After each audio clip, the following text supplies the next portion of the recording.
덴키에서 꿈을 찾고 덴키에서 꿈을 키워가고 덴키에서 꿈을 이뤄가는 덴탈리키 부매니저 서희숙입니다. 지금보다 좀 나아지지 않을까. 근데 우선은 덴탈리키에서 계속 활동을 하면서 우리 그 덴탈리키가 꿈꾸는 것들을 같이 이뤄가지 않을까 싶고요. 총괄실장 업무를 하고 있는데 단순히 그냥 데스크에서만이 아니라 데스크, 진료실, 경영 이런 부분까지 다 아우러서 원장님하고 세부적인 이야기까지 하는, 그리고 현재 지금 저희 병원이 네트워크를 형성하려고 하고 있거든요. 그런 부분까지 도움드릴 수 있는 그런 역할을 다 하고 있습니다. 근데 그 관리라는 부분이, 관리는 관리자가 하는 거래요. 리더는 리드만 하는 거라고 하더라고요. 그러니까 저는 스태프들, 직장에서 이제 이렇게 보면 스태프들을 관리하진 않아요. 관리하진 않고, 그러니까 많이 리드하려고 노력을 하는데, 될 수 있으면 솔선하는 편이에요. 그리고 제가 또 하나의 좌우명이 있다면, 남이 하기 싫으면, 내가 하기 싫으면 남도 하기 싫다. 이거거든요. 그래서 우리 스태프들을 잘 시켜서 배우게 해줘야 되는데 제가 안 시키고 그냥 몸으로 때우니까 얘네들이 못 배우는 것 같은 그런 안타까움은 있어요. 너무 솔선을 하다 보니까.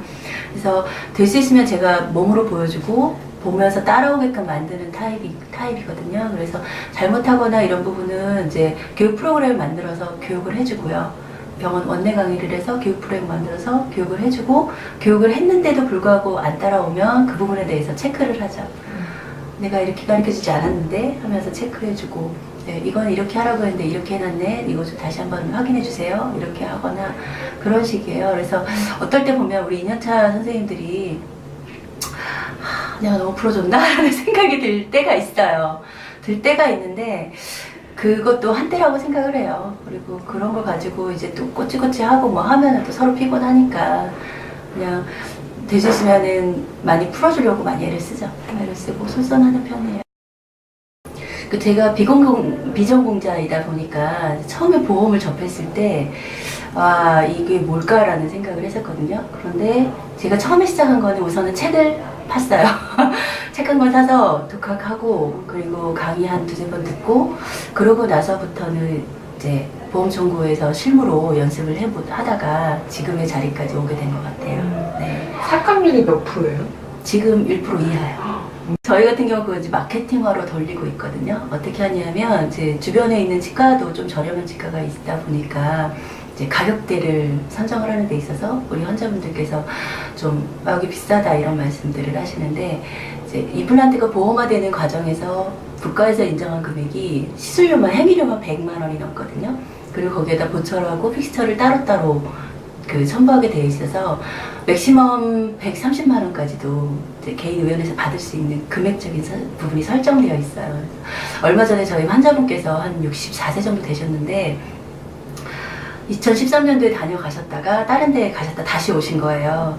그런데 이제 그 전에 UD를 다니셨대요. 그래서 유모를 다니셨대요. 그래서 거길 다니셨었는데 거기서 치아를 잘못 건드려가지고 지금 건등거리고 있다. 근데 여기는 내가 100만 원이 넘어가서 비싸서 서울에 있는 강남 쪽으로 가서 거기 한 80만 원 정도 하길래 그리로 가려고 한다. 2만 빼달라 이러고 오셨어요. 그때 제가 요 멘트를 딱 날렸죠. 그래서 임플란트가 이제 75세 이상 보험 적용이 되는데 아버님은 해당은 안 되시지만 국가에서 인정한 금액이 100만 원 이상이다.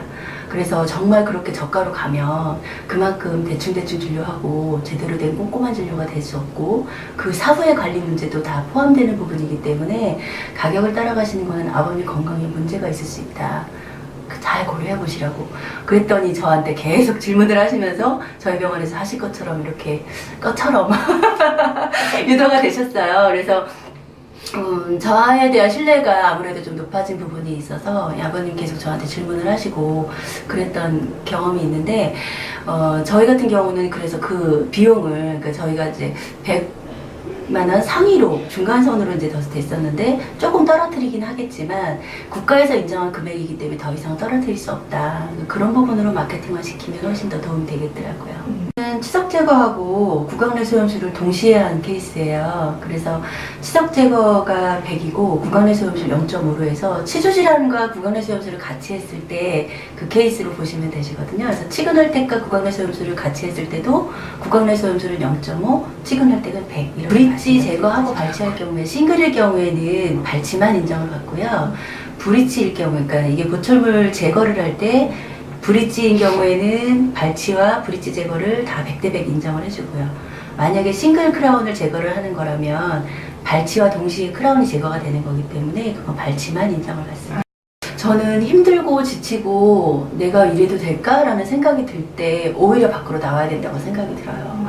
우리 선생님들은 어떤 계기가 돼서 상황이 어려워지면 안으로 파고들거든요. 제가 조금만 더 정리가 되면 나갈게요. 이런 식으로 안으로 파고드는데 오히려 그럴수록 밖으로 나와야 정리가 더 빨리 되는 것 같아요. 그래서 안으로 숨지 마시고 어디든 표출해서 나가시는 게 우리 선생님들이 조금 더 그 슬럼프에서 빨리 벗어날 수 있는 계기가 되지 않을까 저는 그런 생각이 듭니다. 그래서 컨셉을 먼저 생각을 하는데 그 집단이나 아니면 그 상황에 꼭 뭐가 필요한가를 생각을 하고 우선 그러고 나서는 이제 저는 이렇게 딱 앉아서 시도하는 게 아니라 이렇게 생각을 좀 많이 하는 편이거든요. 그래서 생각만 딱 떠오르면 사실상 그 컨셉만 잡고 생각만 떠오르면 후루룩 내려가는 것 같아요. 그리고 이제 많이 고민하는 강의 같은 경우에는 이렇게 파워포인트를 열어놓고 개요를 열어요. 개요 보기를 열어서 개요에다가 막 내가 쓰고 싶은 말을 다 써요. 다 쓰고 나서 그 뭐 이런저런 말들을 그러니까 목차 상관없이 그냥 다 써요. 다 쓴 다음에 그 쓴 내용을 가지고 이거는 상위, 그러니까 제목으로 들어가야 되고 이거는 하위로 들어가야 된다 이런 것들을 구분을 하거든요. 그 안에서 개요보기에서 그렇게 구분해가지고 거기에 내용 살을 붙이고 거기다가 그림을 입히고 이렇게 진행을 하는 편이에요. 사실 이전에 얘기한 얘기들이 다라서 뭐 마무리라고 하기는 그렇지만 뭐든지 꾸준한 사람이 이기는 것 같아요. 그리고 즐기는 사람이 이기는 것 같아요. 제 좌우명이 피할 수 없으면 즐겨라거든요. 그래서 어차피 내가 해야 되는 상황이라면 기쁘게 일하는 게 남 보기에도 좋고 내 자신한테도 좋기 때문에 그렇게 모든 게 마음 먹기 달린 거라고 저는 생각을 하거든요.